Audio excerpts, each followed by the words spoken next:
that area. Okay. Say if you drive east, you get off the damn ride, drive eastbound on 39th Street. Okay. Forgive me for not having the full address. If the sisters are listening, forget. Please, I apologize. But it's called Truth. Just look it up. Google it. It's called Okay. Truth. It's right on 39th, and it's a black-owned Italian restaurant. They serve Italian cuisine. Wow. Food was great. Food was great, and the service was great. And it's family ran. It was, I asked my wife, I said, that's the owner's daughter. That's our waitress, and it was. And we was like, well, I think that. And she said, I think the owner's son works behind the bar. And so it's a family ran restaurant. Sip and Savor, which is in our community. There's another place that we say we're going to go to called is Glory on the Grove, I believe it is. Cafe on the Grove, and it's on 47th. Well, you know what I want you to do? 42nd and Cottage. I'm sorry. I want you to please befriend me on Facebook. Yes, ma'am. Under Katie Lowe, and I want you to mention those places. I will. Because those are some things that people need to know. Yeah, and forgive me for everybody out there. Forgive me for not having the complete addresses. I'm gonna tell you, like right now, it's like music. I don't know no artist's name, but I can tell you the song. I don't know no artist's name, I can tell you the song. But we do shop at those places. The Culture Connection, which is on 71st Street.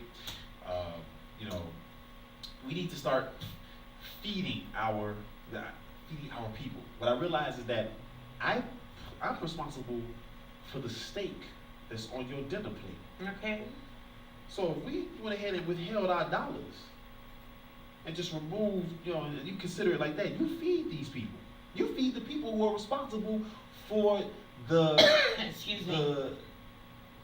the condition of your community. You feed them. The steak and lobster that they eat right now, that's your money.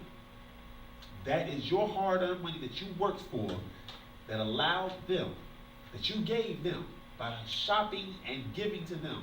You gave that to them, which is allowing them to eat very well. Same thing with our churches, to go back to them. Okay. I've seen several pastors. Excuse me. They drive beautiful cars. And I've seen the people in their congregation getting on the bus. So, I'm not saying that the pastor doesn't, that he's not working. Yeah, he's working. But I don't necessarily see your work. In my personal opinion, majority of the pastors nowadays are nothing but motivational speakers that just use God and Jesus. That's all they are. They, make you feel good, play a little music, and then say God and Jesus and can I get an amen? But then when you walk out the door, after getting your emotional high, what do you have? What do you actually have?